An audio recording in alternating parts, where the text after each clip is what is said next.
বিধানসভায় বেনজির পদক্ষেপ, রাজধর্ম পালন করলেন অধ্যক্ষ বিমান বন্দ্যোপাধ্যায়। বিধানসভার বাইরের এক মন্তব্য নিয়ে মন্ত্রী ফিরহাদ হাকিমকে বিবৃতি দেওয়ার নির্দেশ দিলেন। অধ্যক্ষের নির্দেশ মেনেই বয়ান দিলেন ফিরহাদ।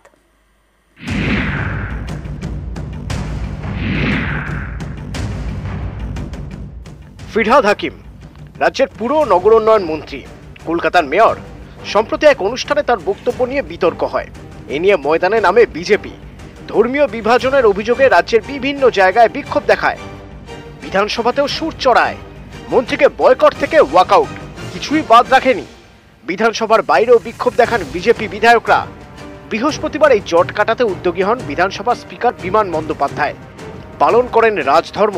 বিধানসভার বাইরে করা মন্তব্য নিয়ে মন্ত্রী ফিরহাদ হাকিমকে বিধানসভায় বিবৃতি দেওয়ার নির্দেশ দেন, যা নজিরবিহীন।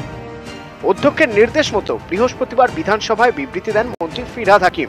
বলেন, আমার উক্তির অপব্যাখ্যা করা হচ্ছে। আমাকে আপনারা ধর্মনিরপেক্ষ ভাবেন কি না, কোথায় ধর্মীয় সভায় কি বলেছি তা কেন ধরছেন? এরপর বিরোধী দলনেতা শুভেন্দু অধিকারী বলেন, আপনি ধর্মীয় অনুষ্ঠানে যেতে পারেন, আপনাকে মন্ত্রী বা মেয়র হিসেবে ডেকেছিল, আমরাও সনাতন হিন্দুর কথা বলি, এটা আপত্তি নেই। আমাদের আপত্তি দ্বিতীয় অংশে। আমাদের মনে হয়েছে এই আহ্বান যথাযথ নয়। আপনাকে ক্ষমা চাইতে হবে সেটা বলছি না, আপনি দুঃখিত সেটা বলুন, এখানেই মিটে যাবে। ফিরহাদ হাকিম তখন বলেন, আমি সজ্ঞানে বা অজ্ঞানে কোনো ধর্মকে অপমান করি না। আমি নিজে দুর্গাপুজো এবং কালী পুজো করি। আমি কাউকে আঘাত করিনি, করব না, সারা জীবন মেনে চলি। আমি আমার ধর্ম আচরণ করব, অন্য ধর্মকে সম্মান দেব।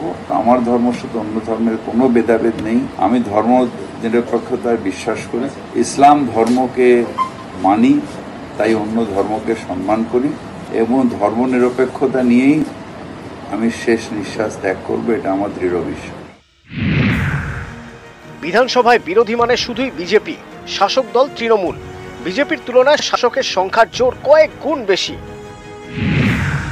বিধানসভায় এই সংখ্যার জোর শাসক দল দেখাতেই পারত।